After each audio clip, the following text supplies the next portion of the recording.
Amados irmãos, irmãs, bom dia.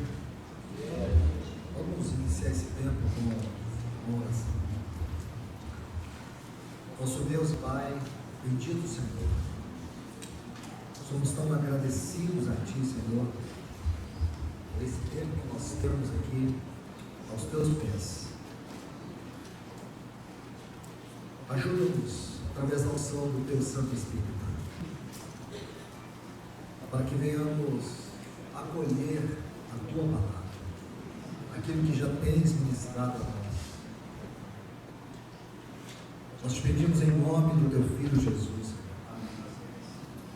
Continue edificando a Tua igreja através do encargo da Tua Santa Palavra. Esta é a nossa oração aqui.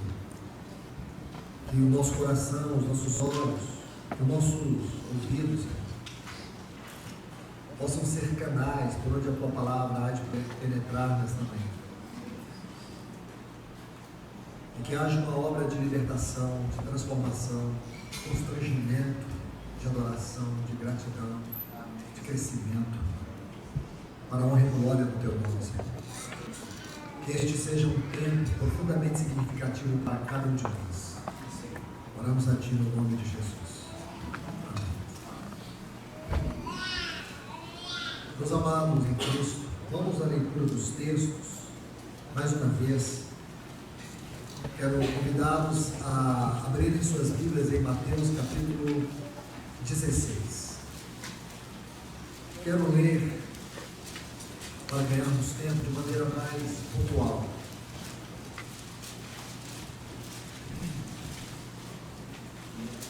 Vamos iniciar aqui no versículo 13. Mateus, capítulo 16, versículos 13 a 25. Indo Jesus para os lados de Cesaré de Filipe, perguntou a seus discípulos: que dizem os homens ser o Filho do Homem? Eles responderam: uns dizem João Batista, outros Elias, outros Jeremias, outros alguns profetas. Mas vós, continuou ele, que dizeis que eu sou? Respondeu Simão Pedro e disse: tu és o Cristo, o Filho do Deus vivo. Versículo 18. Também eu te digo que tu és Pedro, e sobre esta pedra, aqui ele fala de si mesmo, edificarei a minha igreja, e as portas do inferno não prevalecerão contra ela. Versículo 19. Dar-te-ei as chaves do reino dos céus. O que ligares na terra terá sido ligado nos céus, o que desligares na terra terá sido desligado nos céus. Agora, por favor, versículos 24 e 25. Então disse Jesus aos seus discípulos: se alguém quer vir após mim, negue-se a si mesmo, tome a sua cruz e siga-me. Porquanto quem quiser salvar a sua vida, perderá, e quem perder a vida por minha causa, achará. Agora, por último, Atos capítulo 2 e o versículo 42.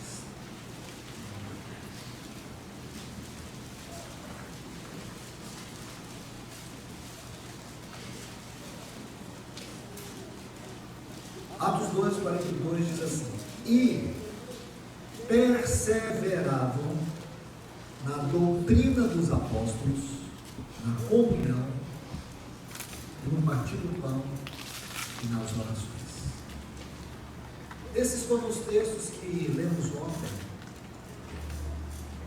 procurando compreender os fundamentos doutrinários da fé cristã, os fundamentos doutrinários sobre os quais a igreja está sendo edificada e os fundamentos práticos da vida da igreja.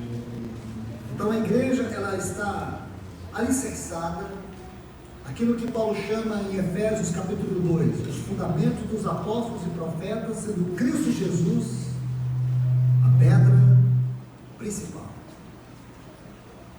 da qual todo edifício cresce, ajustado para ser um santuário para a morada de Deus, para a habitação do Espírito. Quando Paulo termina esse capítulo 2, no versículo seguinte, você sabe muito bem que não foi Paulo que dividiu a Bíblia e nem os seus escritos em capítulos. Foi Stephen Newton em 1227. Depois um extraordinário trabalho do Frei Hugo. Então, no verso seguinte, ele diz assim: por esta causa me ponho de joelhos. Esta é a grande causa. Aí ele vai ampliar, no capítulo 3 da Epístola aos Efésios, essa grandiosa edificação da igreja sobre o fundamento de Cristo. Então, irmãos e irmãs, se nós queremos compreender a igreja, nós não precisamos de nenhum manual. Nós não precisamos de estratégia. Lamentavelmente, hoje o que nós conhecemos aí de maneira secularizada da palavra igreja está intimamente ligado a isso, a estratégias de crescimento. Há algumas formas de mobilização para o desenvolvimento, para a integração, para que haja compartilhamento. Essas palavras tão bonitas, irmãos. Mas nós sabemos que aquilo que define a igreja é o que está na mente de Deus. E o que está na mente de Deus é o que está na sua palavra. É aqui que nós precisamos compreender a igreja.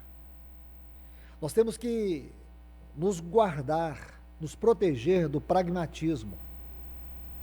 O pragmatismo hoje, ele pode ser sintetizado da seguinte forma: o que vale é o que dá certo.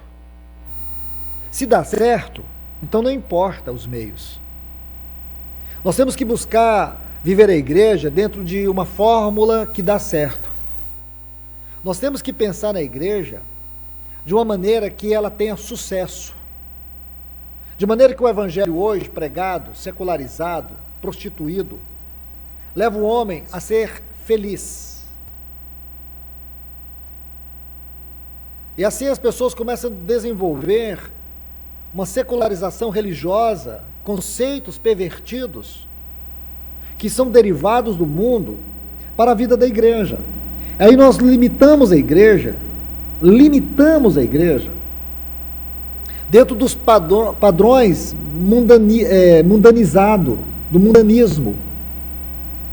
E aí, quando você percebe, existe uma multidão, porque as pessoas estão famintos por isso. Como disse Paulo a Timóteo, acercar-se-ão de homens segundo as suas próprias cobiças. O que as pessoas querem hoje? Serem felizes. O que as pessoas querem hoje? Ter dinheiro. O que as pessoas querem hoje? Ter prazer, ter segurança. Se você se lembra, Deus não criou o mundo. Deus criou os céus e a terra. O mundo da Bíblia passa a surgir a partir da geração de Caim. São os descendentes de Lameque e Ada. Tubal, Jabal e Tubal-Caim. Se você estudar Gênesis capítulo 4, você saberá que esses homens, Jubal, Jubal e Tubal-Caim,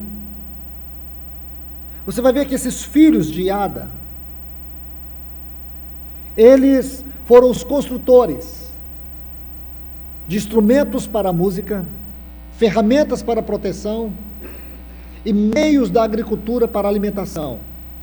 E aí, a vida do homem passa a ser sistematizada pela provisão, pela proteção e pelo prazer.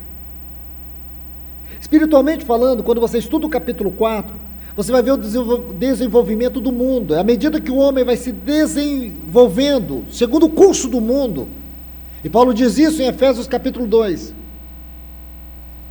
estávamos mortos em nossos delitos e pecados, nos quais andastes outrora, segundo o curso deste mundo. Mundo na Bíblia sempre faz, no sentido restrito da interpretação, sempre faz uma referência a uma entidade espiritual. No sentido genérico da palavra, você nunca vai perceber isso, mas no sentido restrito da interpretação, quando a Bíblia diz, não ameis o mundo, quando Jesus disse, aí vem o príncipe deste mundo, o mundo jaz no maligno, todas essas referências, é uma entidade espiritual, governada por principados, potestades, dominadores deste mundo tenebroso e hostes espirituais da maldade que atuam nos lugares celestiais. Nós temos que ter clareza nisso. Por que eu estou dando ênfase aqui a esses pontos?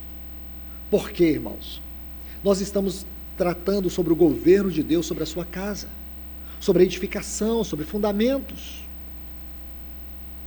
E geralmente, irmãos, nós ficamos atentos a uma política de consumo, de mercado, para poder preparar as mensagens que o povo gosta e a maneira como nós atrair pessoas às nossas comunidades.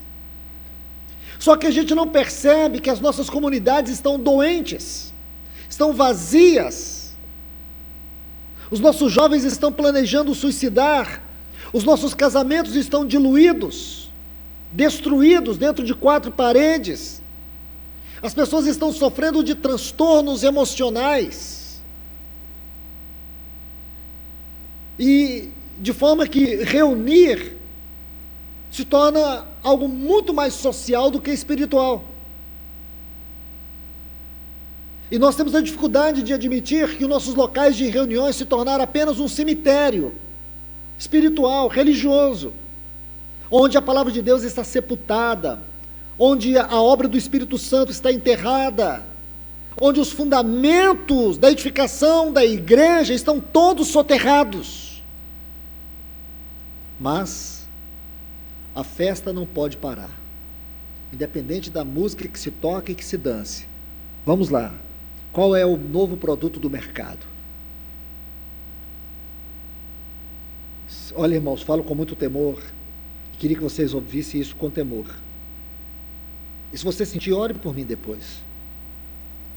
Mas às vezes causa náusea ouvir certas pregações modernas. Causa náuseas ouvir certas mensagens. Não estou dizendo que eu faço melhor, ou que alguém faça melhor. Não adianta querer fazer o melhor se é a vida e se é a unção do Espírito. Também não adianta apontar o erro se você não está no caminho certo. Eu só peço que o Senhor tenha misericórdia das nossas vidas, da minha vida e da sua igreja. Agora também entendo, na luz que temos do Senhor, que esse é o caminho.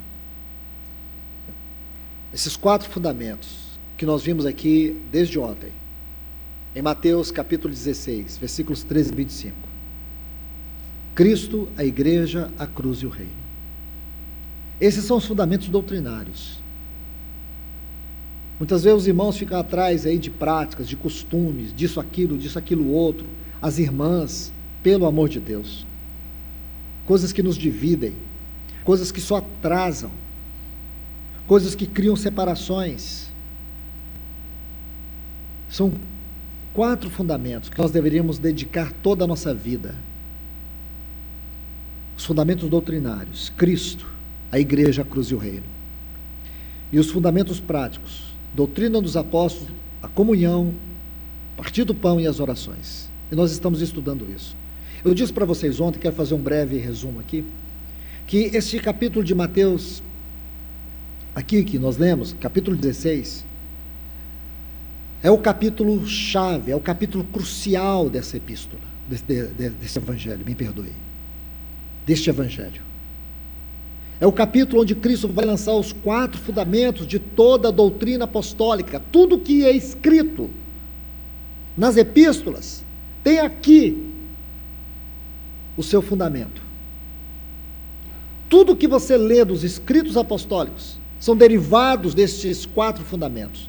E você sabe muito bem que o nosso Senhor aqui, Ele está na região de Cesareia de Filipe, Ele está indo para o Monte Hermon, E eu lhes disse também que aquilo que Jesus ensinou são as verdades mais profundas da Bíblia. Porém, nós precisamos compreender o ensino de Jesus, não apenas nas suas palavras, mas em tudo aquilo que envolvia as suas ações. Porque tudo em torno dele consiste de uma profunda mensagem, que você precisa ter sensibilidade da contemplação.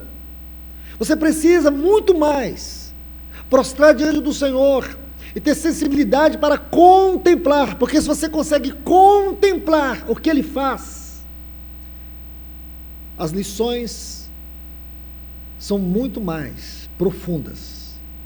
São aquelas lições, como aquela sensação que Moisés sentiu quando ele viu a sarça ardente e a voz de Deus dizendo: tire as sandálias dos teus pés. Quando você está diante dessas contemplações em torno da pessoa do Senhor, a sensação que você tem é de se despir totalmente, de dizer: Deus, como o Senhor pode me revelar isso? É aquela sensação de Jacó em Betel, depois da visão daquela escada, de dizer: quão assombroso é toda esta realidade, toda esta revelação. É um clamor não de euforia, mas de misericórdia. Então nosso Senhor está subindo ao Monte Hermon. Ali no Monte Hermon, você sabe que estão as nascentes do Jordão. Se você estuda toda a trajetória do Jordão em linha reta, seria 110 quilômetros até o seu ponto final. Mas todo o seu percurso, por causa das curvas que ele faz, dá mais de 330 quilômetros. Então essa é a trajetória geográfica do Jordão, mas ele nasce no Hermon. E são 4 pequenos lagos. O primeiro é o Barregate. Depois tem o Banias. O terceiro é o Hasbane. E o quarto é o Ledã, ou o Rio Dan. São as 4 nascentes do Jordão. Essas 4 nascentes, elas têm um aspecto muito interessante, porque o Monte Hermon, na sua grande altura, no seu ponto mais alto, ali o vapor da noite é condensado em flocos de neve, que quando o dia vai amanhecendo, aqueles flocos vão se derretendo, e eles vão escorrendo sobre o Hermon, e eles vão desembocar nesses pequenos lagos, ou pequenos rios, me perdoe, nesses pequenos riachos. E o que ocorre ali? Quando aqueles riachos vão descendo, eles formam um primeiro lago, que é chamado o Lago Tule, ou Hulé. Depois, ele volta a formar o Jordão, e segue, e acontece o grande milagre do Oriente, Mar da Galileia. Eles chamavam Mar da Galileia porque ele era tão grande, eles não conseguiam encontrar o outro lado, eles achavam que era um grande mar, mas na verdade se descobriu tempos depois que não era o Mar da Galileia, era o grande lago de Genezaré.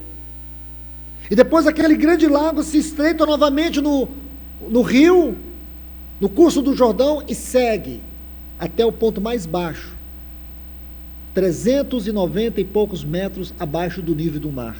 E ali, o que nós temos? Mar Morto. Contemple isso, irmãos. O que o Senhor está dizendo para nós? Ali está, de maneira celestial, aquele vapor que condensa no alto do Hermon, nos fala da vida celestial. Olha o Salmo 133. Ó, quão bom e agradável é que os irmãos vivam em comunhão. Em comunhão. Ele vai dizer que a nossa comunhão é como o orvalho do Hermon. O orvalho do Hermon, e eu vou entrar nisso agora há pouco, tem tudo a ver, irmãos, com esses riachos, porque aquele orvalho é o outro lado, porque uma parte daquilo que vai derretendo no alto do Hermon, que não é o orvalho, mas que vai descendo sobre o Hermon, vai encontrar aqueles riachos, e ali aquelas águas vão descendo passando pelo Rolê, pelo Mar da Galileia, e depois para o Mar Morto. Aí o salmista diz assim, porque ali o Senhor ordena a vida. Então, como nós podemos ver isso, irmãos? Deus está ordenando a vida, mas o Senhor está colocando 4 fundamentos. Então o Senhor está dizendo, irmãos, que esses 4 fundamentos têm a ver com a vida da igreja. Não é a vida da igreja como fim em si mesmo, é a vida de Deus, a vida celestial, como aquele vapor que condensa no alto do Hermon e que depois desce sobre aqueles riachos. É algo celestial. A igreja não é uma ideia de homem. A igreja não é segundo o modelo do homem.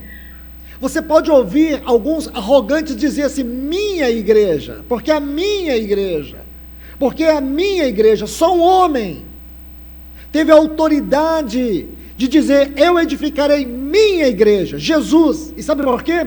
Porque Ele morreu por ela, Ele se deu por ela.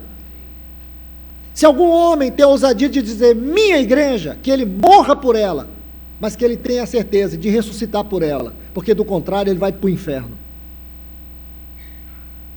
Porque eu digo para vocês, ela pertence apenas àquele que morreu.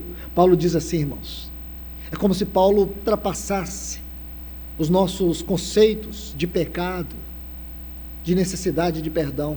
Ele vai dizer assim, maridos, Efésios capítulo 5, a partir do versículo 25, amai vossas mulheres, como Cristo amou a igreja. Olha o que ele diz, irmãos. Ele vai no ponto mais alto desta revelação. Ele diz assim, como Cristo amou a igreja e se entregou por ela. Aqui nesse ponto, Paulo não inclui a questão do pecado. Ele inclui, irmãos? Não inclui. Ele diz que o Senhor Jesus, Ele se entregou por ela. Ele não diz que Ele se entregou por ela para perdoá-la, para limpá-la, para purificá-la, para resgatá-la. Ele diz que Ele se entregou por ela. Isso diz tudo, irmãos. Porque isso mostra o aspecto mais profundo do amor dele pela sua igreja. O que nós estamos fazendo aqui, irmãos? O nosso papel de servir neste santo encargo que é dele, não é meu. Pertence a ele, não a mim.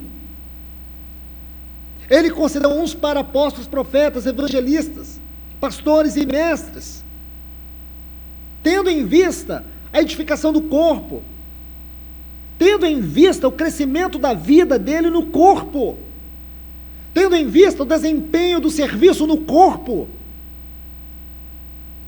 Ele fez tudo isso, irmãos, para apresentar para ele mesmo, não é para ninguém, apresentar para ele mesmo uma amada igreja, sem ruga, porque ela nunca mais será envelhecida pelos desgastes do pecado e da carne, sem mácula, porque nela não haverá nenhuma nódoa do pecado. Ele apresentará ela para si mesmo, santa e irrepreensível. Sabe o que ele quer dizer aqui, irmãos? É que isto está dentro do contexto daquilo que o nosso Senhor diz aqui em Mateus 16, eu edificarei a minha igreja, ninguém mais. Se eu sou uma pedra de tropeço, se você quer ser uma pedra de tropeço, problema nosso. Sem mim, sem você, ou que seja conosco, ele vai edificar e ninguém impedirá que ele tenha a sua amada igreja para satisfação eterna. Ninguém.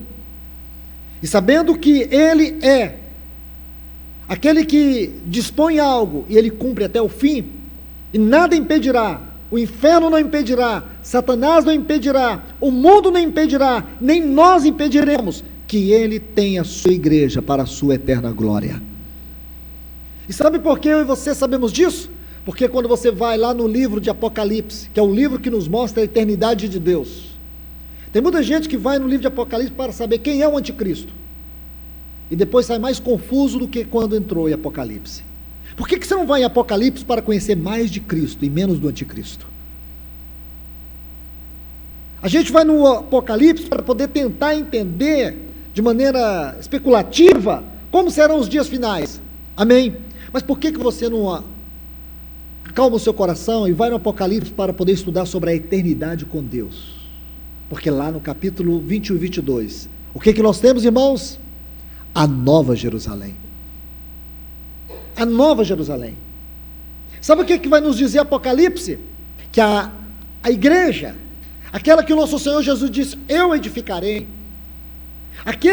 aquela que ele disse, que apresentará para si mesmo uma igreja santa, sem mácula, irrepreensível, em Apocalipse, diz assim, que ela já se ataviou. Ela já se ataviou. Sabe o que eu quero te dizer? Que dentro de Deus, no seu eterno propósito, já tem uma igreja pronta para receber o Senhor Jesus. A questão é que dentro de Deus está a eternidade. E fora de Deus está o tempo. Porém, o tempo é uma pequena partícula que constitui a eternidade. Nós estamos no tempo, mas dentro de nós, Deus já colocou a eternidade. Eclesiastes 3:11 diz que Deus colocou a eternidade no coração do homem. Então, dentro de Deus, tudo já está consumado. Sabendo disso, irmãos, sabe qual é o meu e o teu desespero? É que nós venhamos correr adequadamente a carreira que nos foi proposta, deixando todo o peso do pecado que tenazmente nos assedia. Corramos a carreira que nos está proposta, olhando firmemente para o autor e consumador da nossa fé, nosso Senhor Jesus. Ah, meus irmãos, então isso tem que ser muito claro e prático para nós. Então, nós temos aqui esses 4 riachos, temos os 4 fundamentos, e você sabe que aquele lindo rio, que nasce de uma maneira celestial, tipificada pelo vapor condensado no alto do Hermon, que desemboca nesses riachos, que forma o lago Rolê, depois o Mar da Galileia, e por último o Mar Morto. E lá no Mar Morto, aquela água vai evaporando, porque dali não tem outro caminho. O que o Senhor está dizendo, irmãos, se nossa vida é edificada sobre esses 4 fundamentos, o que nós temos é o Mar da Galileia, uma vida cheia de vida, uma igreja aonde nós seremos um suprimento para outros, e não um mar morto. Se você deixa, ou se você não é edificado sobre esses fundamentos, sabe o que você vai se tornar? O mar morto. Essas 2 figuras estão ali como uma grande lição para nós. Você vai descer ao nível mais baixo da apostasia, que é tipificado pelo mar morto. Você vai descer, e ali a sua vida, tudo que você recebeu do Senhor, não será um depósito contínuo, mas será um depósito que vai evaporando. Você vai permitir que as bênçãos do Senhor, as insondáveis riquezas de Cristo, as belezas inescrutáveis da obra de Cristo, aquilo que Paulo diz para Timóteo na 2ª carta, guarda o bom depósito, tudo isso vai evaporar. E sabe o que nós nos tornaremos do ponto de vista espiritual? O mar morto. Então nós vimos isso. Agora, havíamos falado sobre o primeiro fundamento aqui, em Mateus 16, Cristo. E quando você lê Mateus 16, 13 a 25, encontra esses quatro fundamentos: Cristo, a igreja, a cruz e o reino. E depois você lê Atos 2, 42, você encontra os 4 fundamentos da vida prática, do testemunho prático da igreja: doutrina dos apóstolos, a comunhão, o partir do pão e as orações. Você vai fazer uma configuração não obedecendo a ordem escriturística, mas uma configuração obedecendo às dispensações de Deus. Então nós temos aqui, Cristo está relacionado com a doutrina dos apóstolos. Isso já estudamos ontem. O ponto de partida foi Atos 5,42, que eles não cessavam de ensinar e pregar que Jesus era o Cristo. Depois nós estudamos o sentido da palavra Cristo na linguagem neotestamentária. E nós vimos que Cristo, do ponto de vista da interpretação do Novo Testamento, fala de um homem corporativo, cujo cabeça está no trono e o seu corpo está na terra. Agora, nós vamos falar do segundo fundamento, que é a igreja. E a igreja está configurada com a comunhão. Possivelmente não vamos ter tempo de falar dos últimos dois fundamentos, que é a mesa do Senhor e a cruz e as orações com o reino. Eu vou só dar um pequeno parênteses aqui sobre as orações e o reino, porque eu creio que esse é um ponto que alguns não entendem e vão achar que eu estou forçando as coisas, a interpretação.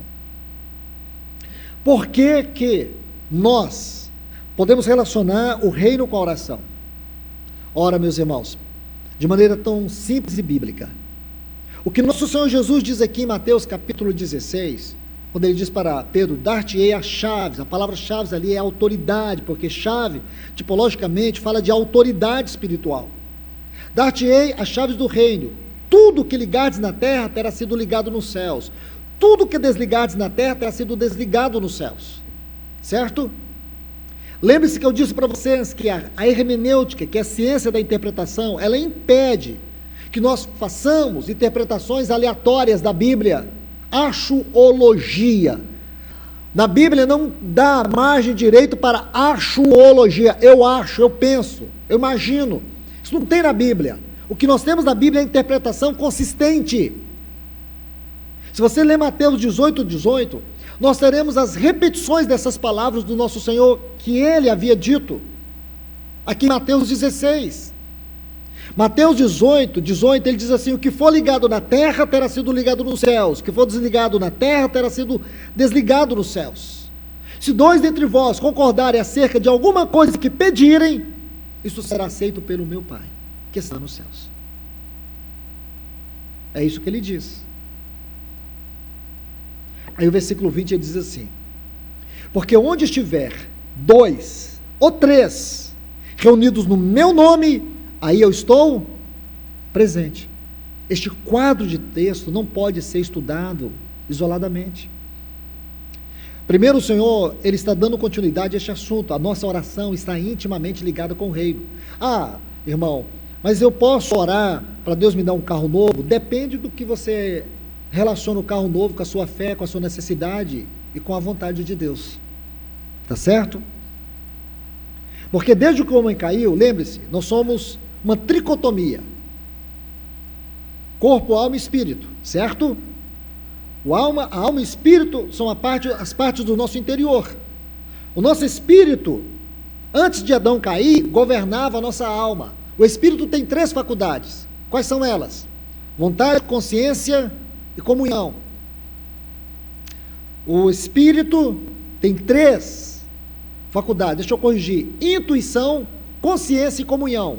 Nossa alma tem 3 faculdades: vontade, mente e emoções. Então, como que funcionava Adão antes da queda? A intuição, que é a voz de Deus, governava a sua vontade. A consciência, que é a faculdade mais elevada do espírito, que traz a realidade do celestial. É a consciência, na consciência que nós conseguimos compreender o certo, o errado, o bem e o mal. Porém, isso aconteceu só depois da queda. Mas antes, era na consciência que Adão compreendia toda a dimensão da realidade celestial. E esta dimensão, ou essa dimensão, e todas as dimensões da realidade celestial, a consciência dominava a mente, que é a faculdade mais elevada da alma. A comunhão, que era o lugar da habitação de Deus no seu espírito, no homem, Ele criou essa faculdade no homem, para que ali ele habitasse, governava as suas emoções. Porém, quando Adão caiu, o seu espírito ficou morto, inativo. Por isso que a Bíblia diz assim, em Efésios 2:1, e vos vivificou estando vós mortos. Mortos aonde, irmãos? Um bebê já nasce espiritualmente morto. Significa que as suas faculdades espirituais estão todas inativas, inoperantes, no sentido da sua plenitude, para o propósito pelo qual elas foram criadas. O homem se tornou carnal. Leia Gênesis capítulo 6, versículos 3 até o 5, ou pode ler até do 1 até o 5, onde vai dizer assim no versículo 3: meu espírito não agirá para sempre no homem, porque ele é carnal. Aí no versículo 5 diz assim, que pelo fato do homem ter se tornado carnal, ele diz assim, pesou o coração de Deus. Sabe o que significa essa palavra? Pesou o coração de Deus. Escute o que eu vou te dizer. Gênesis 6,5, doeu. Deus sentiu uma dor no seu coração. É o único lugar na Bíblia que você vai ver uma descrição como essa, Deus sentindo dor. Deus sente dor? Agora nós sabemos, Ele sente dor. Quando foi que Deus sentiu dor? Quando Ele viu a profundidade da pecaminosidade do homem. Isso doeu o coração. Está vendo, irmãos? Então o homem agora, ele precisa ser restaurado. É isso que a salvação faz, a salvação restaura. É uma salvação de dentro para fora. Então nós somos agora reintegrados nesta obra da tão grande salvação. E passamos a ser esse vaso de Deus, esse instrumento de Deus. E o que isso tem a ver com o que nós estamos estudando? Tem tudo a ver, irmãos. Porque se isso não acontece na nossa vida, o que nós vamos ser é uma igreja constituída de doentes emocionais, uma igreja rasa na sua espiritualidade, uma igreja que vai cultivar superficialidades, frivolidades e não profundidades. Quando eu falo de profundidades, a profundidade espiritual nos fala da liberdade de sabermos da nossa posição em Cristo. Ele nos tirou do império de trevas, porque essa era a nossa condição, e nos transportou para o reino do Filho do seu amor, uma nova posição. Salvação envolve nos tirar de uma condição e nos elevar para uma posição. A condição é que nós estávamos em trevas, e a posição é que agora nós somos filhos de Deus. Nós somos colocados no reino do Filho do seu amor, e nos transportou para o reino do Filho do seu amor. Éramos filhos da ira, agora nós somos filhos de Deus. Isso é salvação. E se nós como igreja não entendermos isso, irmãos, vamos ficar patinando na maionese, na superficialidade, na trivialidade. Então deixe-me avançar aqui. Quando você entende a igreja, agora compreender a igreja, compreender o reino, compreender a cruz é tão importante. Quando você compreende isso, a questão especialmente do reino e da cruz, você vai ver que as nossas orações, em primeiro lugar, elas precisam estar conectadas com o reino de Deus. E o sentido aqui é a oração congregacional. Esses textos de Mateus 16 e 18 sobre a oração, no capítulo 16 não há ênfase na oração, porém no capítulo 18, onde existe uma maior amplitude desses textos que foram citados em Mateus 16, a ênfase aqui é a oração. E o Senhor vai dizer que a oração, ela tem que estar relacionada com o reino de Deus. A oração do Pai Nosso, irmãos, veja bem, Pai Nosso que estás nos céus, santificado é o teu nome, venha a nós o teu reino, seja feita a tua vontade, assim na terra como nos céus, porque esta é a grande chave. Nós precisamos trazer o céu para a terra em nossas orações. Ah, mas eu queria, irmão, comprar um carro novo. Comprar um carro novo, você vai conseguir trazer o céu na terra? Você pode comprar um carro novo, apenas peça para Deus guardar o seu coração nesse carro. Porque, irmãos, o problema não é as coisas materiais que nós pedimos a Deus. O problema é quando as coisas materiais passam a ser um Deus na nossa vida, passa a nos roubar tempo. Quando as coisas materiais possuem o nosso coração. Não é errado você ter bens materiais, errado é os bens materiais ter você. Porque você tem que saber o seguinte: tudo que você tem de bens materiais, tem que estar aos pés do Senhor, porque você é só um mordomo. O dia que você entrar na glória e você estiver no tribunal de Cristo, você vai olhar para trás e vai dizer assim: Senhor, obrigado por todas as coisas que o Senhor me deu, porque em todas elas eu te honrei, e todas elas pertenciam ao Senhor. O Senhor apenas me deu uma responsabilidade sobre elas para te honrar. Sabe por quê, irmãos? Essa é a visão do reino. Porque se você começa a relacionar os seus bens aqui na terra, para a sepultura onde nós vamos, você não consegue levar nem um alfinete que segura a sua roupa. Está certo? A Bíblia diz, em Apocalipse 14, são as nossas obras que nos acompanham, não os nossos bens. Eclesiastes é muito claro sobre isso.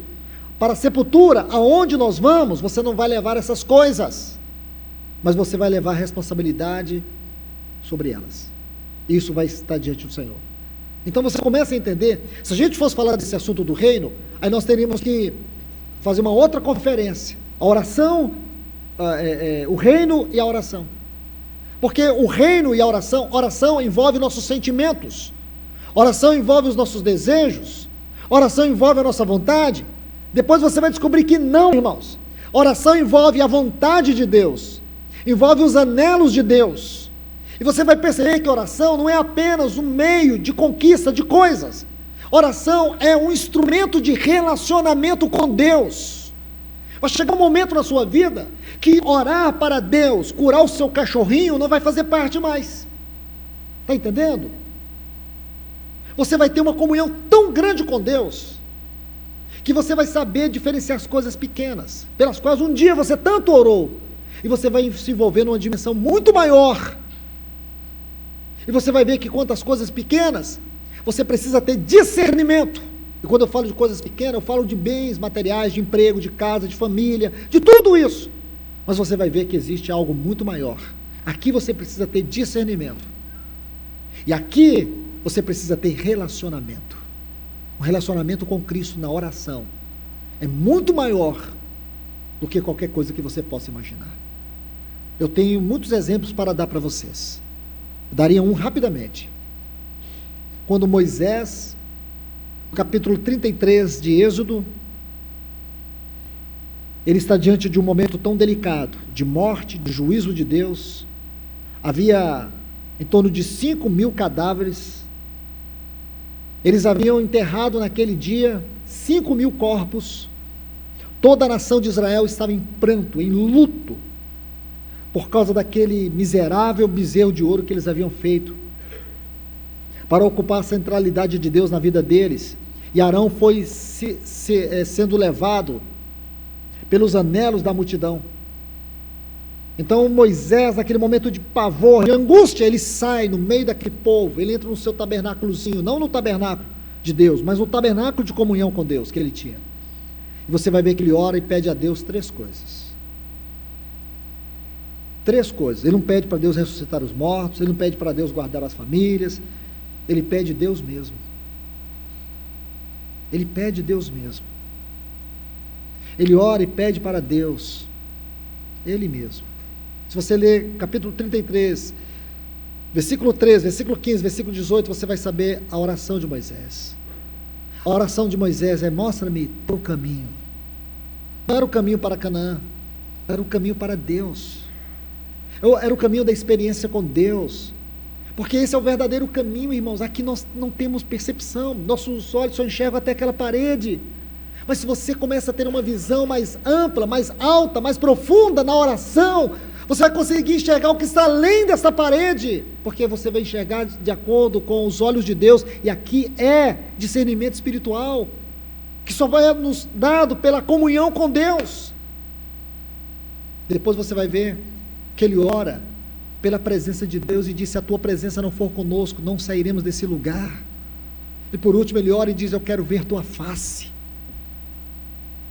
E Moisés, irmãos, não herdou nada. Ele nem Canaã Moisés herdou, mas Moisés foi o homem que desceu para a sepultura e ganhou a face de Deus. Canaã é temporal, a face de Deus é eterna. Imagina, irmãos, se a gente fosse estudar o reino de Deus, é dentro dessa esfera. Compreender os pilares mais elevados, os píncaros mais elevados, do que é a oração e o reino. Então vamos aqui agora nos dedicar, no pouco tempo que nós temos aqui, sobre a igreja e a comunhão. O segundo fundamento é a igreja. O segundo fundamento da doutrina apostólica, a igreja, o corpo de Cristo. A plenitude daquele que completa todas as coisas, como diz Paulo em Efésios capítulo 1. E o pilar relacionado com este fundamento é a comunhão. E se tem um ponto, irmãos, que o inferno batalha 24 horas em todos os cantos deste mundo, dessa terra,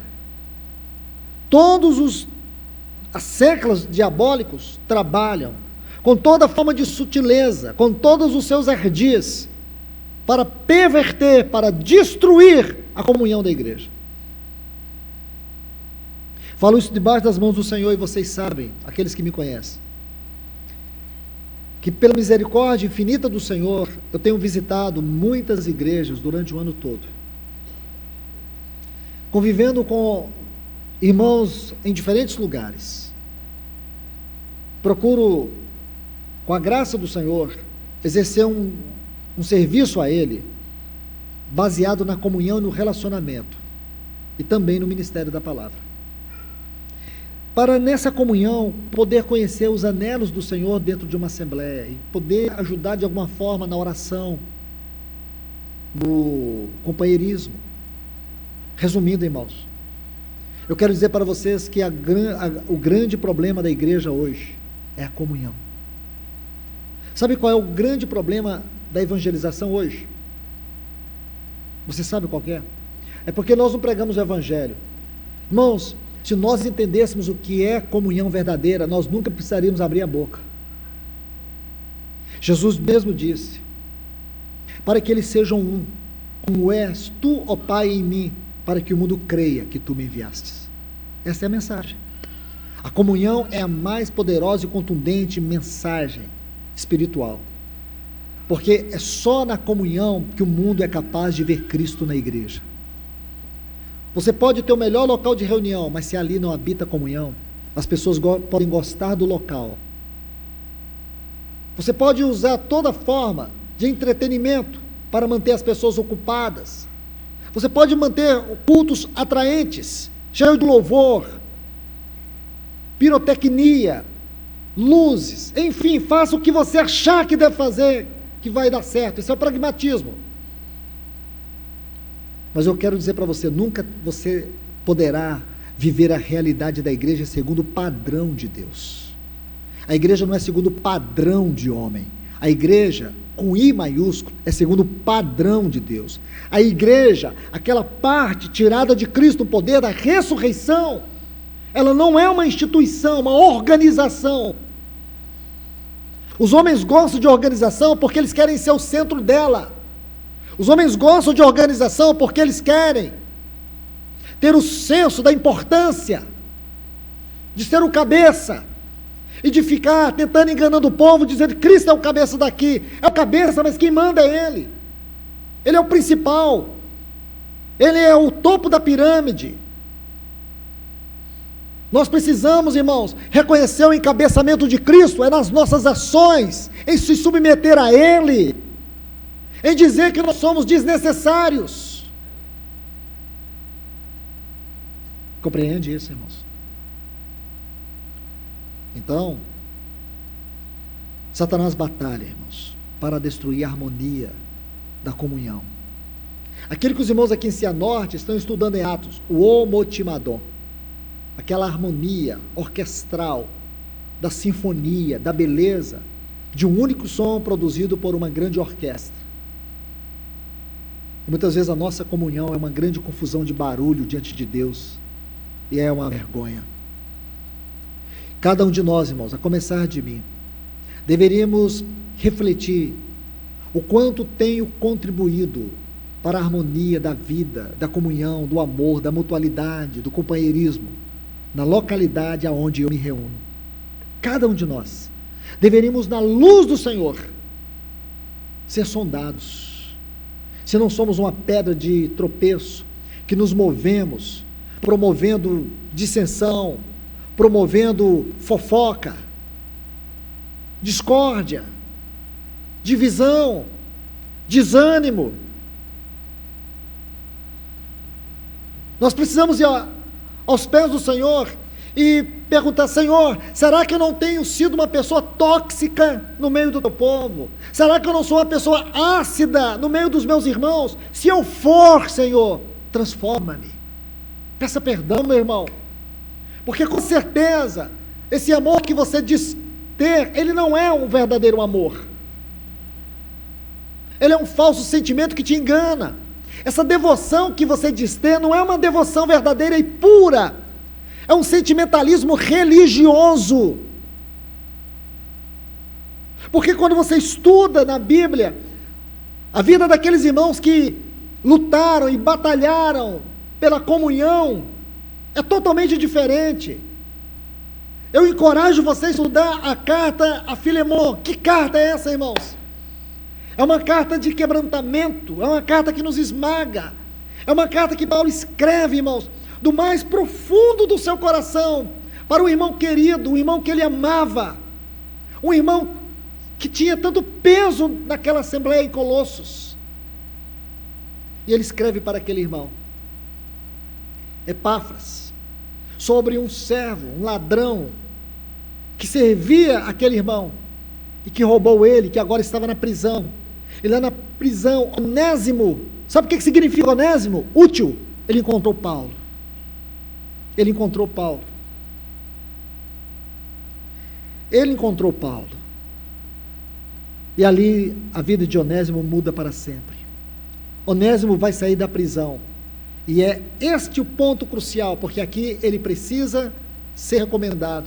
E quando você lê a recomendação que Paulo faz sobre Onésimo, é de estraçalhar o nosso coração, irmãos. É da gente ficar pensando: Deus, quem eu magoei? Qual foi a pessoa que eu toquei no nome dela indevidamente? Que a Bíblia diz em Provérbios 6 que a fofoca é uma coisa tão terrível que ela causa vômitos, nojo, náusea no coração de Deus. Falar mal do irmão causa náusea no coração de Deus. Por isso alguém definiu que um fofoqueiro é um ser humano que tem boca de sapo, língua de serpente e estômago de urubu, porque é uma coisa nojenta no meio do povo de Deus, falar do irmão. Aí você vai ver Paulo falar de Onésimo. Resumindo, sabe o que Paulo diz para Onésimo, para Epáfras? Diz assim: recebe como a mim mesmo, como a mim mesmo, e se ele te deve alguma coisa, põe na minha conta que eu te pagarei. É como se Paulo estivesse enviando ele na pessoa de Onésimo. Que lindo isso, irmãos. Aí você vai ver em Apocalipse a igreja de Filadélfia. Filos, amor, fraternal. Delfos, irmão. É uma igreja que diz assim: embora tendes pouca força. Era uma igreja que tinha pouca força, irmãos. Mas ela era uma igreja indestrutível, por causa desse Filos, Delfos. Mas não negastes o meu nome. O que significa, irmãos, quando nós não temos o verdadeiro amor fraternal, nós somos uma vergonha ao nome do Senhor. Eu quero dizer para vocês que esses fundamentos são colocados nos seus devidos lugares. Quando o verdadeiro fundamento é colocado, inevitavelmente o segundo fundamento surge. O primeiro fundamento da igreja é Cristo, sua pessoa e obra. Cristo dentro das dimensões, altura, largura, comprimento e profundidade, do propósito eterno de Deus. Esse é o fundamento, ele foi colocado sim. O que virá deste fundamento? Paulo vai responder para nós, irmãos. Um exercício aqui para a gente vencer um pouco o nosso cansaço. Abra sua Bíblia, eu quero ler, mas eu quero que você leia também. Efésios capítulo 2. Quero que você veja isso, não apenas ouça. Olha o versículo 20. Edificados, Efésios 2, 20. É a conclusão. Edificados sobre o fundamento dos apóstolos e profetas. Sendo, olha que coisa importante, sendo Ele mesmo, Jesus, Cristo, a pedra angular, no qual aqui, porque em Cristo, nem em Cristo, no qual, está vendo aqui, que coisa linda, todo edifício bem ajustado, simetricamente construído, ajustado, cresce. Que coisa linda, irmãos. Ajustado, ele bem fundamentado, que seria a melhor colocação, ele cresce. Se a igreja estiver muito bem fundamentada em Cristo, ela cresce. Ela não cresce, não é para os lados, ela cresce para o alto. Não é um crescimento horizontal, é um crescimento vertical. O nosso crescimento é espiritual. O nosso crescimento é celestial. O nosso crescimento é o testemunho da vida. O nosso crescimento é para o lugar santíssimo. O nosso crescimento é para dentro de Deus. Cresce. Cresce para quê? Para ser o santuário. A palavra dedicado aqui é consagrado. Consagrado dá a ideia assim, exclusivo. Nós crescemos exclusivamente para o Senhor. Nós crescemos para que em nós o Senhor tenha caminho. Nós crescemos espiritualmente como a igreja do Senhor, em nossas localidades. Nós crescemos para o alto. Não é para que o mundo veja a igreja, é para que o mundo veja Cristo na igreja. Nós crescemos não é na propaganda, nós crescemos é nos relacionamentos. Isso se espalha dentro da cidade, isso se espalha dentro das famílias. Irmãos, isso é impressionante. Eu ouço muitos irmãos dizerem isso. Luiz, eu estou tendo problema com os meus familiares. E qual é o problema? Porque a gente não consegue mais conviver com eles. A gente não consegue mais ir uma ciumeira. Eu falei, o que você pode fazer? O certo é que a sua familiar só vai com você até a sepultura. Agora a sua família eterna é por toda a eternidade. Porque eles não entendem. Falo sempre, não deixe de ser uma luz para eles, mas não abaixe o preço da comunhão. Não abaixe. E tem muitos irmãos abaixando o preço. Jesus, um dia, ele nos deu uma aula muito linda sobre isso. Ele estava com os seus discípulos, tendo uma comunhão, alguém chegou e disse, mestre, tua família, tua mãe, seus irmãos estão aí fora. Olha que coisa linda, irmãos, que o Espírito Santo coloca para nós. Estão aí fora. Então, observa, onde está a chave para você entender aquelas palavras de Jesus? Nessa frase, estão aí fora. Devia estar dentro, irmãos. Jesus fala assim, a minha família. E não pense que ele falou ironicamente, ele falou firme, a minha família são aqueles que fazem a vontade do meu Pai. Então, irmãos, você tem duas famílias, uma temporária e uma eterna. Tá certo? Uma que tem o sangue, o seu DNA, ou DNA dos seus antepassados. E a outra que tem o sangue e o DNA de Deus. Você sabia disso, irmãos? Você sabia que você tem o sangue aí dos seus ancestrais? Mas vou te contar uma coisa muito séria.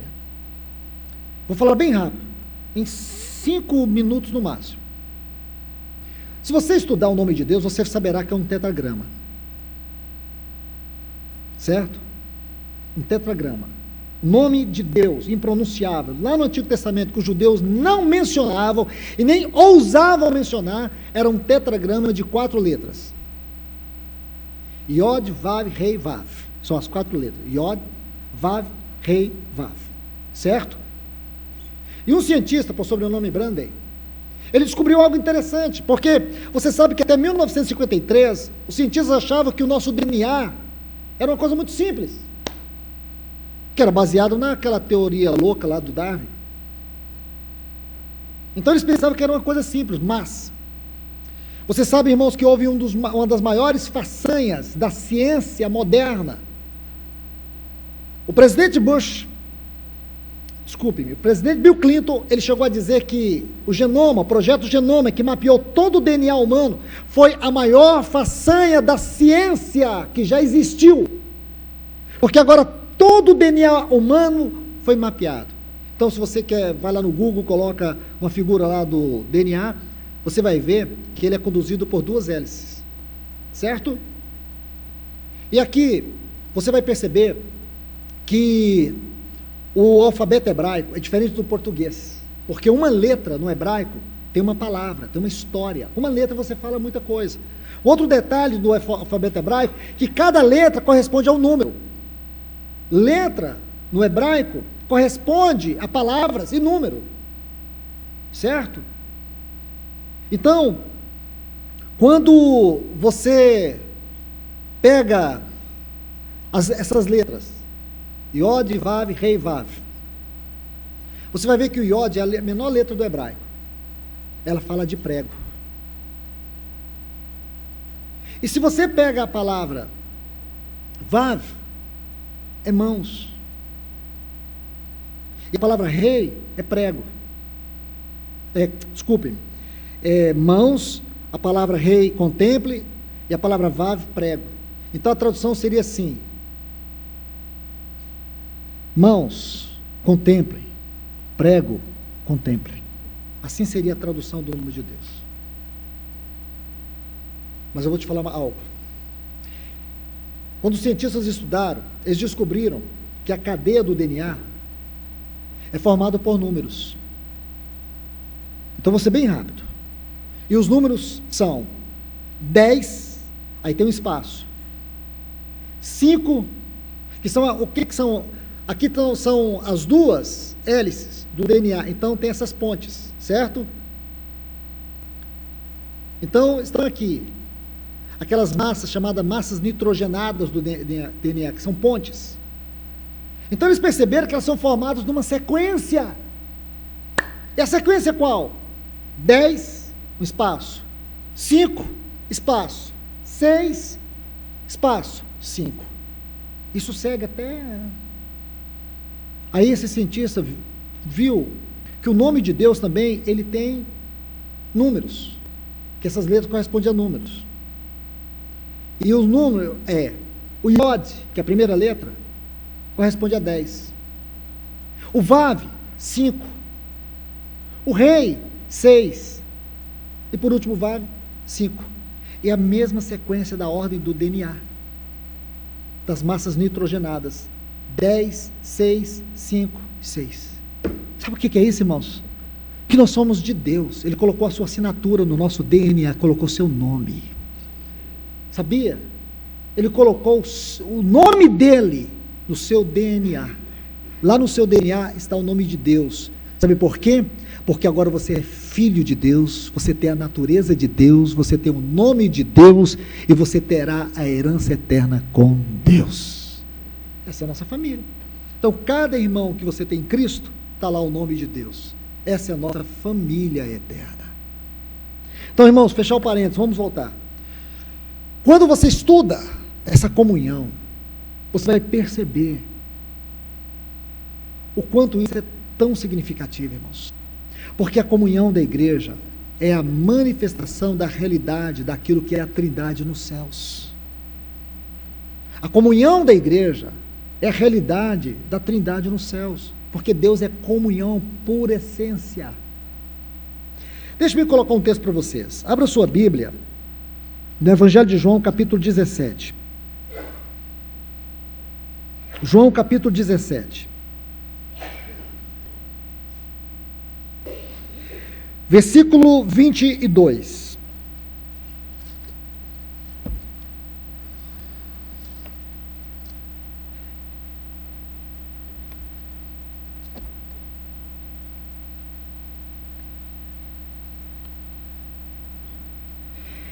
Eu lhes tenho transmitido a glória que me tens dado. Para quê? Sejam um como nós somos.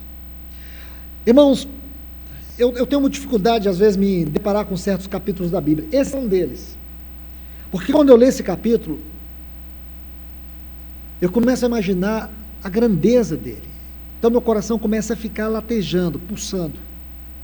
Porque esse é um dos maiores capítulos da Bíblia.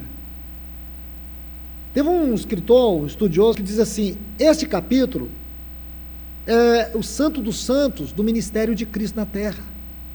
Foi quando ele entrou no Santo dos Santos. E se você estudar esse capítulo, você vai ver que ele tem uma chave muito simples para ser estudada. Queria até te passar rapidamente. Depois a gente volta no texto aqui. Desculpe-me a minha prolixidade. Você vai ver que nesse capítulo existem 8 vezes, segundo o texto original, e algumas Bíblias portuguesas também é possível ver, 8 vezes a frase para quê? Para quê? Irmãos, irmãs, essa frase para quê é a chave para você abrir este capítulo e conhecer o coração do Senhor, porque o coração do Senhor está neste capítulo, nesta palavra. E você vai observar, olha o versículo 1, onde tem o primeiro para quê. Ele diz: para que o Filho glorifique a ti, Pai. Ele diz assim: tendo Jesus falado dessas coisas, levantou os olhos e disse: Pai, é chegada a hora, glorifica o teu Filho, para que, está vendo aqui? O Filho glorifique a ti. Esse para que é a abertura do livro, é a abertura da revelação. Aí depois você vai no versículo 11, tem um outro para quê, vou só citar. No versículo 11, para que eles sejam um, assim como nós. Irmãos, você consegue perceber o quanto é estremecedor esse texto? Para que eles sejam um. Vê se você consegue entender. Peça ajuda ao Espírito Santo. Para que eles sejam um, assim como nós. Esse texto tem que ser lido, irmãos. Versículo 11, olhe bem. Ele diz assim: já não estou no mundo, mas eles continuam no mundo, ao passo que eu vou para junto de ti, Pai Santo. Guarda-os em teu nome, que me destes. Guarda-os em teu nome. Guarda-os debaixo do teu nome. Onde estiver 2 ou 3 reunidos em meu nome, guarda-os em teu nome, que me deste. Para quê? Porque que Ele quer que nós estejamos unicamente debaixo do seu nome, porque é a única maneira de nós sermos um, como Ele é com o Pai e com o Espírito. A Trindade só pode se tornar uma realidade na igreja, irmãos, se nós estivermos debaixo do nome do Senhor. Esse texto é impressionante. Olha o versículo 13, vamos ao outro. Esse versículo 13, ele não é fácil, mas tem uma chave para interpretá-lo. Diz assim: para que eles tenham o meu gozo completo em si mesmo. Aí você vai dizer: ah, irmão, aqui falhou, né? Aqui falhou, aqui não tem para que sejam um. Diz: para que eles tenham o meu gozo completo. Aí eu, infelizmente, tenho que abrir um parênteses para você depois não me chamar de herético. Primeira Epístola de João, capítulo 1. Ou então dizer que eu estou forçando a interpretação do texto. Para que tenham o meu gozo completo. Então, João, capítulo 1.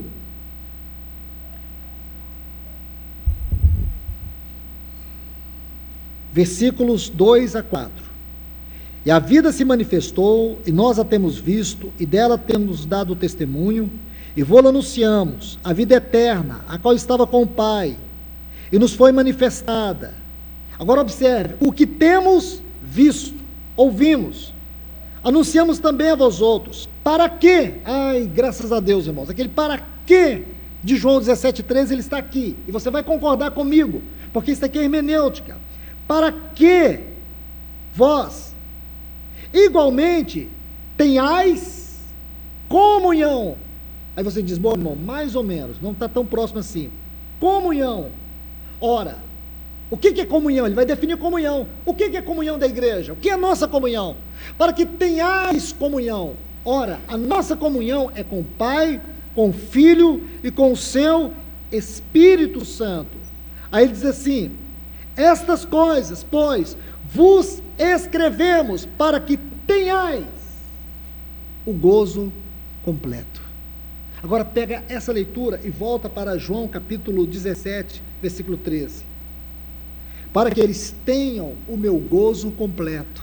Então não é diferente, irmãos. Nós só vamos experimentar a profundidade do gozo completo, quando nós aprendemos o que é essa comunhão da igreja, comunhão do corpo. Isso é tão importante, irmãos. É isso que o inferno quer destruir. Isso serve de encorajamento para todos nós, como também para os irmãos que estão aqui, vivendo esse momento tão importante em Cianorte.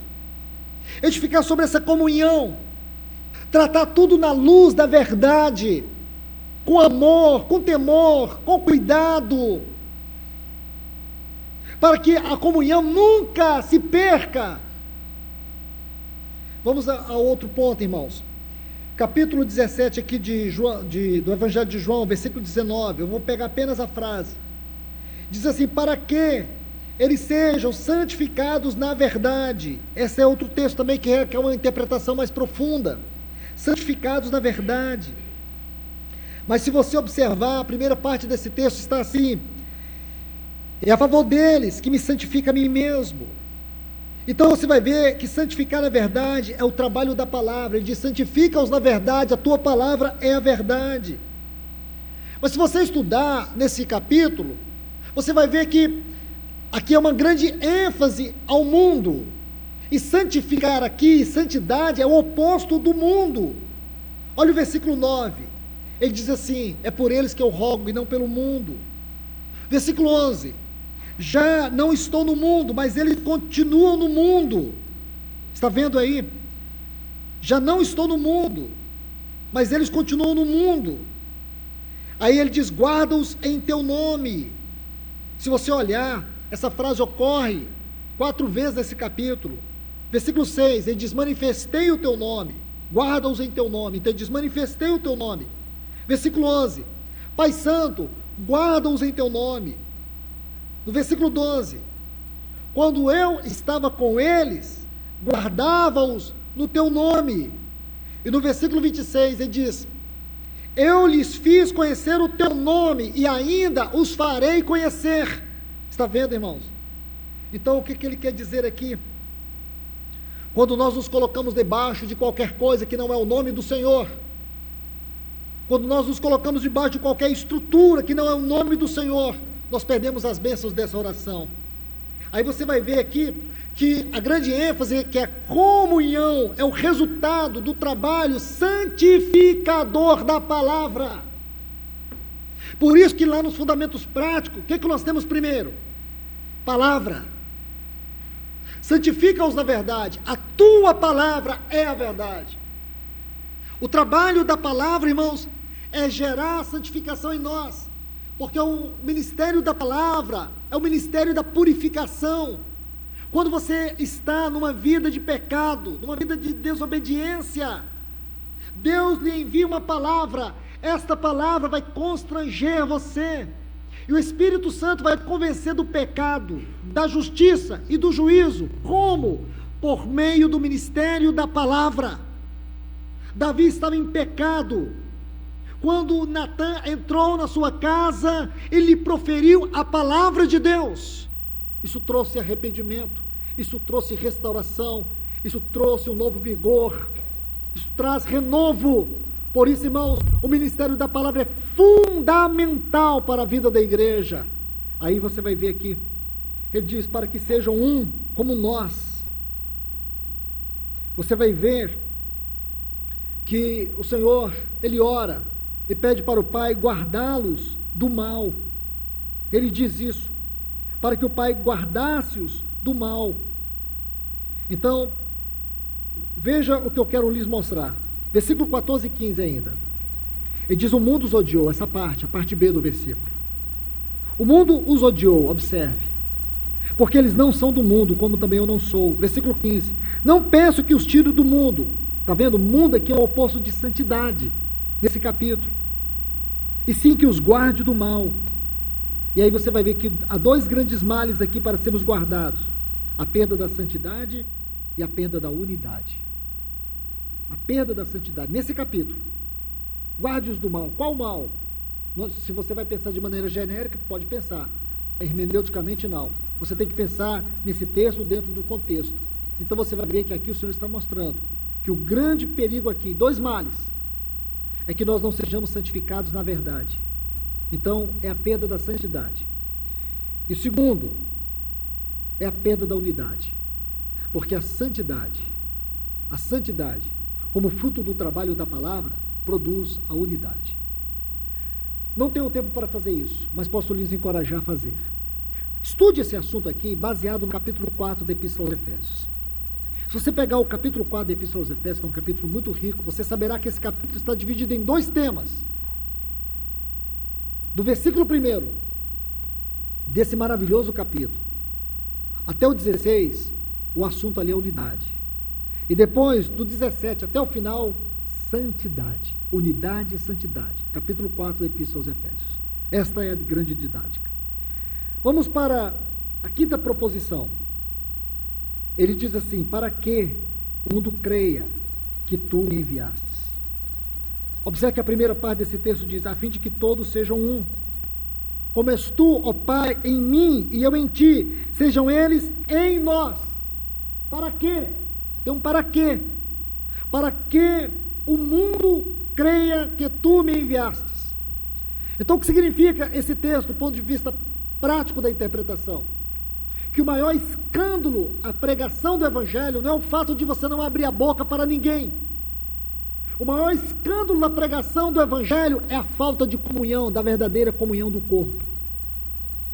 Podemos dizer assim, eu me atrevo a dizer que muitas pessoas podem estar indo para o inferno porque elas estão escandalizadas com as divisões, com as dissensões e com a falta de comunhão da igreja. Ou então, irmãos, nós temos que interpretar esse texto de uma outra maneira. Porque Jesus está dizendo, a palavra fim é propósito. O propósito é que todos sejam um. Como és tu, Pai, em mim e eu em ti, sejam eles em nós. Que coisa linda, irmãos. Veja bem, todos sejam um. Como? Como que ele quer essa unidade? Ele quer essa unidade como a unidade da Trindade. Na unidade da Trindade, ninguém é maior. O Pai não é maior do que o Filho. O Filho não é maior do que o Espírito Santo. O Espírito Santo não é maior do que o Pai. Porque eles são 3 pessoas em um Deus. E cada um tem a sua responsabilidade. Quando um trabalha, os outros estão sendo suporte. Tudo o que eles fazem para o outro. Eles não fazem nada para si. O Pai trabalha para que o Filho e o Espírito tenham glória. O Espírito trabalha para que o Pai e o Filho tenham glória. O Espírito não fala de si mesmo. Tudo que ele faz para que Cristo seja visto. Ah, irmãos, que correção que nós temos. Que é um capítulo para você estudar isso, eu vou te dar. 1 Coríntios capítulo 12, a partir do versículo 13. Aí você vai ver ali a diversidade do corpo, a diversidade de serviço. E você vai ver que existem membros que ocupam mais funções, outros que ocupam menos funções. Mas não quer dizer que aquele que ocupa menos funções, ele é menos importante do que aquele que ocupa mais funções. Porque o que está em vista ali não é um membro, é o corpo. Compreende? Porque se você acha, tem um ossinho aqui, de trás do seu pé, no segundo dedinho, tem um ossinho ali, você fala, esse ossinho é muito pequenininho, eu acho que eu vou tirar ele. Tira, você não vai andar nunca mais.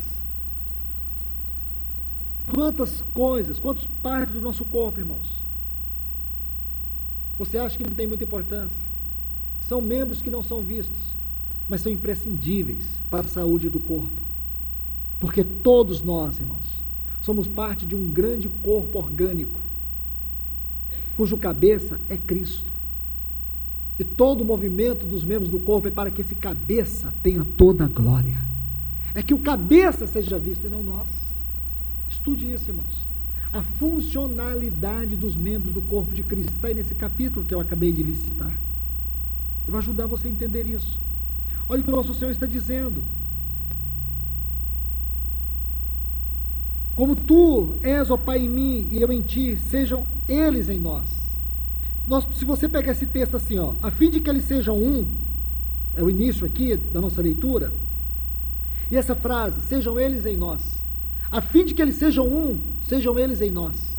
Só essa frase, ela vai causar um grande impacto na sua vida. Como nós podemos ser um nele, se nós não somos uns com os outros? Como, irmãos? Eu só peço para você me ajudar, porque de repente eu estou precisando de ajuda. Como nós vamos crescer como esse edifício, como esse santuário, bem ajustado, edificado sobre Cristo, se a comunhão não é um fundamento na nossa vida prática de igreja?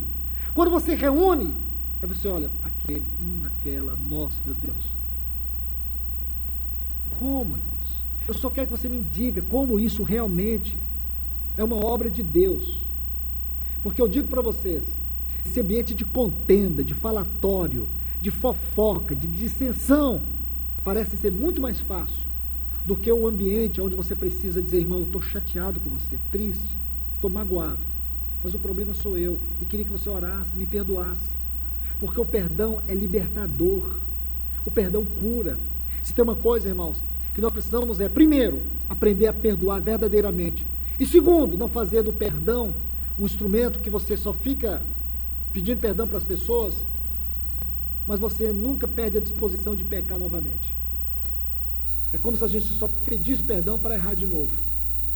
Então, meus irmãos, nós temos que viver uma vida cristã profunda se nós queremos ser o testemunho de Deus na terra. Nós não podemos ser uma vergonha ao Evangelho, porque nesse ambiente de comunhão, qualquer pessoa que entrar, você pode dizer, mas hoje não tem ninguém tocando instrumento, não teve instrumento na reunião, foi tão simples a reunião. A igreja não precisa disso, irmãos. É a vida que governa todas as coisas. É impossível que uma pessoa entre numa comunhão dessa, ela não fique impactada pela vida, de às vezes até chegar à conclusão, eu não sei o que aconteceu, mas quando eu estou no meio daquele povo, eu sinto algo na minha vida, eu sinto algo de verdade no olhar, nas palavras, nos sentimentos. Por isso, irmãos, que às vezes nossas reuniões são tão carregadas, porque a gente é tão tóxico, a gente é tão ácido, a gente tem dificuldade de levantar as mãos quando o irmão canta, e na canção diz assim, levantemos nossas mãos, a gente não levanta.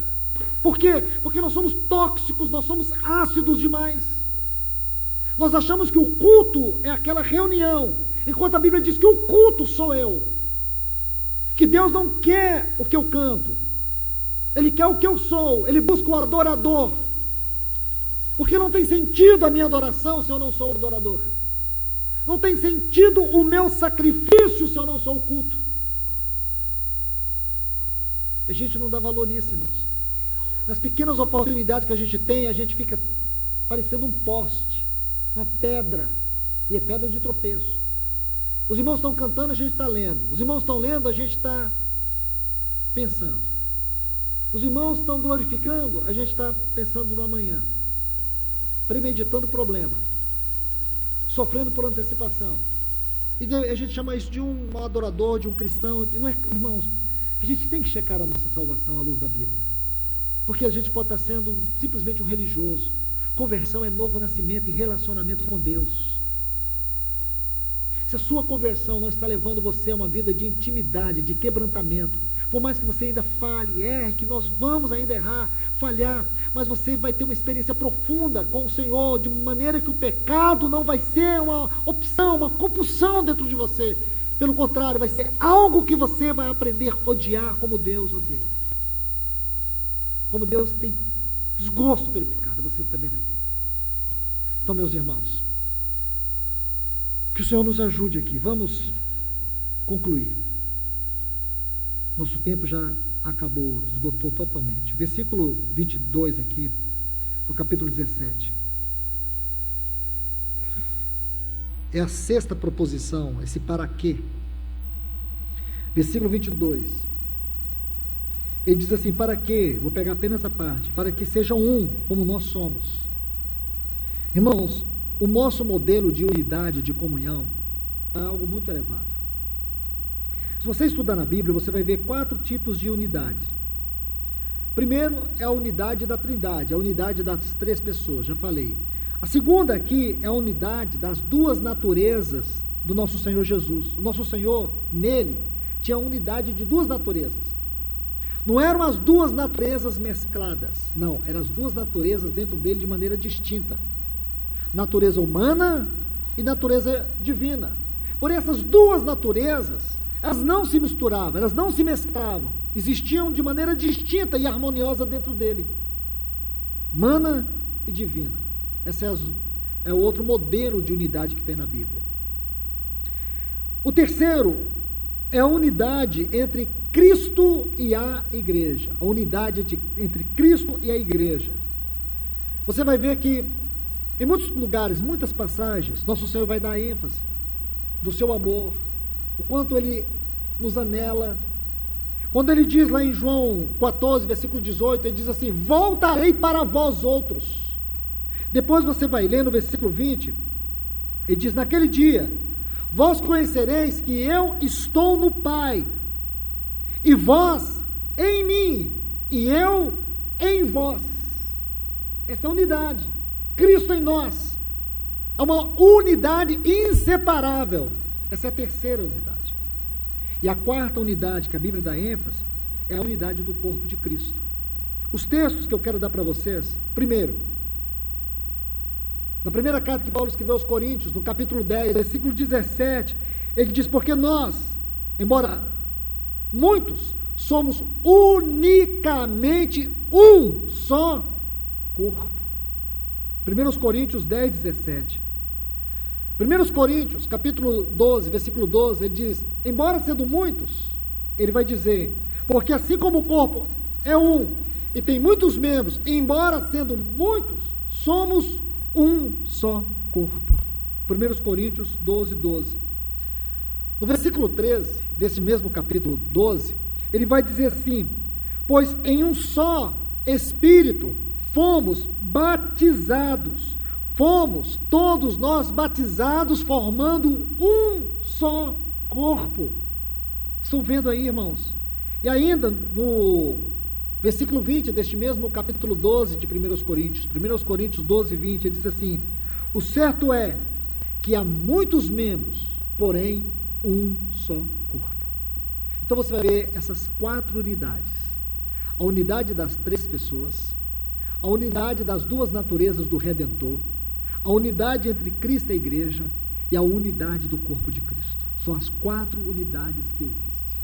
E a grande pergunta é: o quanto isso é importante para nós, irmãos? O quanto isso é fundamental para a nossa vida cristã?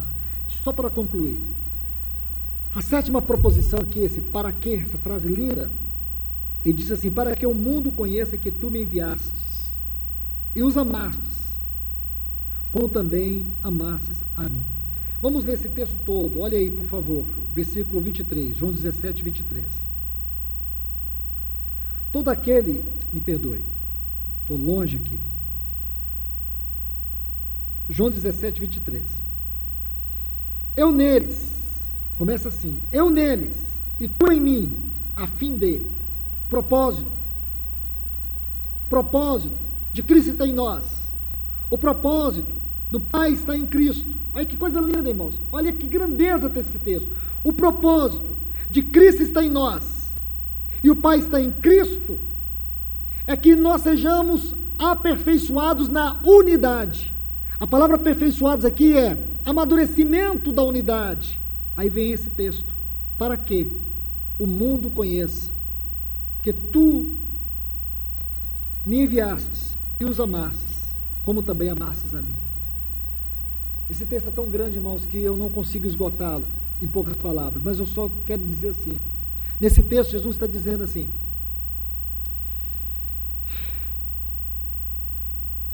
vocês querem experimentar como o Pai me ama? O amor que eu sempre, por toda a eternidade, eu tive do Pai em mim? Eu acho que não há algo maior do que isso em todo o universo, irmãos.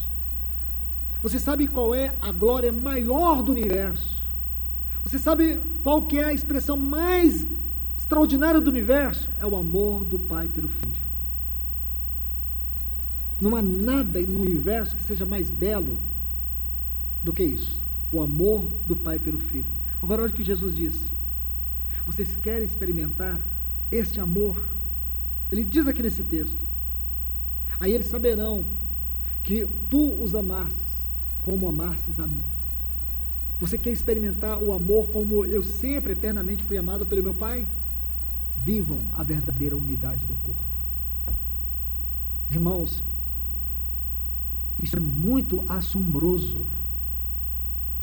Se nós apenas lêssemos esse texto, refletíssemos sobre ele, durante todo esse tempo que nós passamos aqui nessa manhã, já seria suficiente para haver muitas curas, libertações, transformações de vida aqui.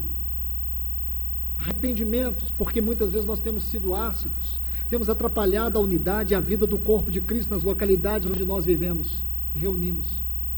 Que coisa linda, eu vou ler esse texto novamente. Ele diz assim: eu neles, Cristo em nós, e tu em mim, o Pai em Cristo, a fim de que sejam amadurecidos na unidade. Para quê? Qual o propósito do amadurecimento dessa unidade?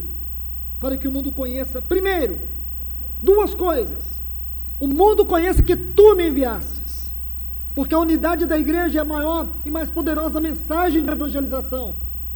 O mundo está desgarrado, o mundo está perdido, o mundo está angustiado, o mundo está transtornado de tantas doenças emocionais, mas há vida no corpo de Cristo, há milagres no corpo de Cristo, há refrigério no corpo de Cristo, há saúde no corpo de Cristo, há libertação no corpo de Cristo, há gozo no corpo de Cristo. Então ele diz: para que o mundo creia que tu me enviastes e os amastes. Sabe o que o mundo vai ver, irmãos, no dia que a verdadeira comunhão governar as nossas comunidades, a verdadeira comunhão da Trindade? O mundo vai olhar para nós e vai sentir a presença de um amor que nos constrange na nossa forma de adorar. Porque às vezes eu sinto que na nossa forma de adorar, irmãos, nós gostamos muito mais do nosso cachorrinho de estimação, do nosso time de futebol, do que de Deus mesmo. Porque muitos irmãos já chegaram para mim e disseram: Luiz, eu tenho vergonha, porque quando eu ia para um estádio eu arrancava a camisa. Rapaz, olha, eu vou te falar a verdade, me enlouquece isso. Porque eu me lembro, quando eu ia para o time de futebol, assistir meu time de futebol, eu ia com a camisa, eu gritava, se meu time perdesse, eu chegava em casa e minha esposa nem olhava na minha cara, todo mundo ficava assombrado, porque eu estava arrasado, porque meu time perdeu. Hoje eu não consigo passar 10 minutos na presença do Senhor. Eu tenho medo que o Senhor me mande para o inferno. Eu sabia todos os jogos do meu time durante o ano. Eu não gasto o ano todo para ler a palavra de Deus. Quando era a semana do jogo, eu já começava a fazer as contas, como é que eu ia fazer para comprar cerveja, para começar a me organizar, porque aquela hora era sagrada. E quando eu vou para o culto,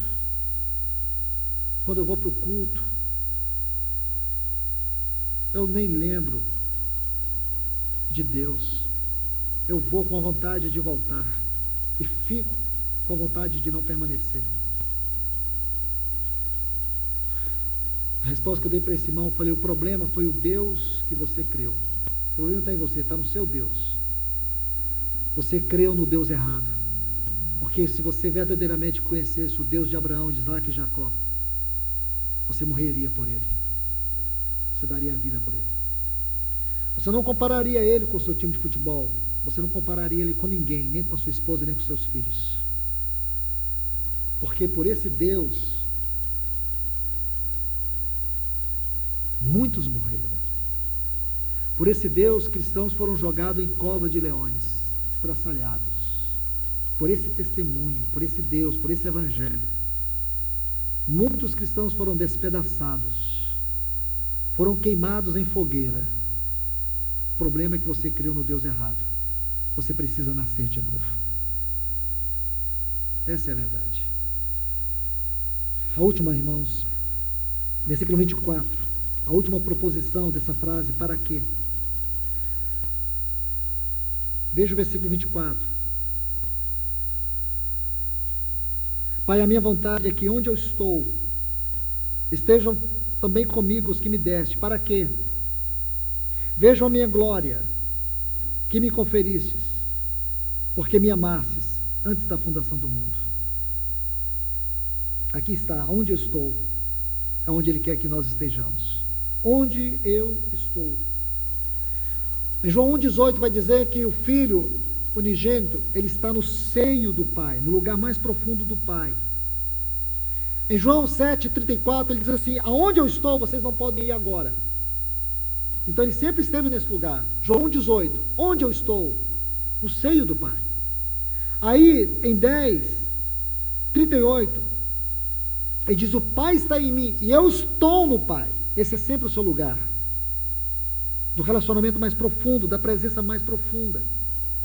Agora, João 14,13 ele diz assim: e quando eu for, olha que lindo, irmãos. Vê se você consegue ver o quadro. Eu não estou tendo mais tempo, eu já ultrapassei o horário, os irmãos me perdoem, mas escute isso. Então ele está dizendo: eu estou no Pai. Ninguém conheceu a Deus, mas o Filho unigênito, que está no seio do Pai.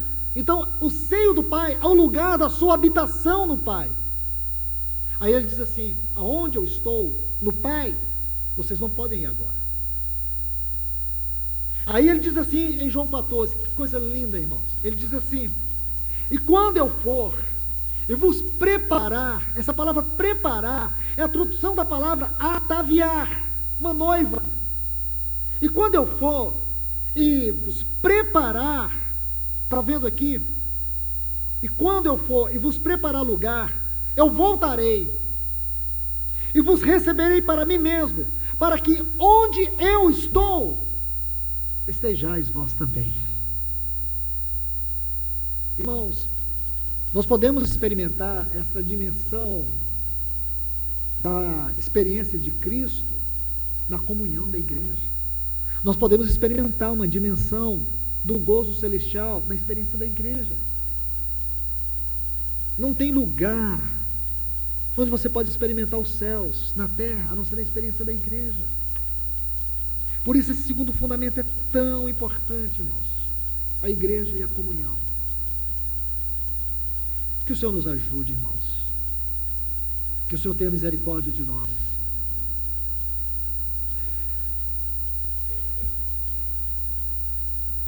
Que a sua palavra ocupe um lugar muito especial em nós.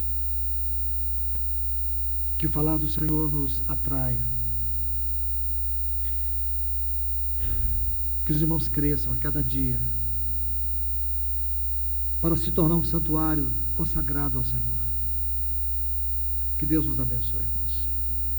Vamos orar. Pai, nós te louvamos e nós te agradecemos, Senhor. Muito obrigado pela tua palavra.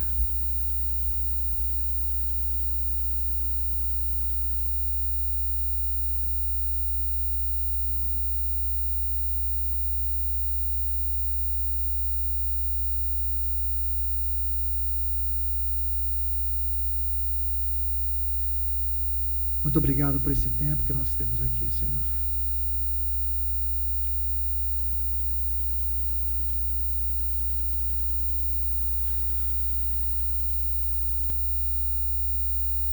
Que tu possas ir além dessa palavra, Senhor. De tudo que foi ministrado aqui, eu só possa ir além. Edifica o teu povo para ti, Senhor. Edifica esta casa espiritual para ti, Senhor. Que nada venha impedir o teu trabalho em nós. Aqui em Cianorte, lá em Cascavel, Tapejara, cada uma das assembleias aqui, Senhor, Paranavaí, onde esses homens e mulheres têm dedicado a vida deles ao Senhor, para que o Senhor um dia colha os teus frutos nessas localidades.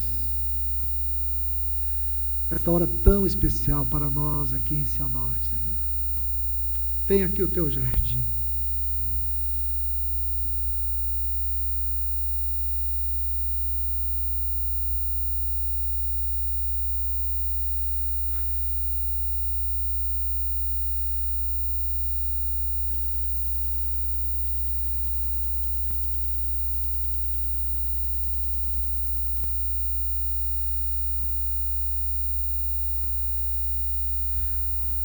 Tem um lugar do teu prazer nestas assembleias, Senhor. Esses irmãos têm batalhado tanto, Senhor. Têm lutado tanto por causa do teu testemunho, Senhor. Que o Senhor confirme no coração deles de cada um deles, os irmãos de Moarama, Senhor, os irmãos de Itapira, esses irmãos que estão aqui, têm vindo aqui, o Senhor possa confirmar no coração de cada um deles que o Senhor está vendo o labor de cada um, a aflição, a angústia, e que o trabalho deles não é vão no Senhor. Confirma no coração deles que o Senhor ainda não desistiu e nem desistirá da tua igreja, Senhor. Por mais difícil, angustiante que seja, fortalece cada um dos teus filhos aqui, Senhor. Que este encontro que tem sido tão singular, possa marcar a vida de cada um de nós. Restaura-nos, renova-nos, confirma a tua palavra. Nós te pedimos em nome de Jesus.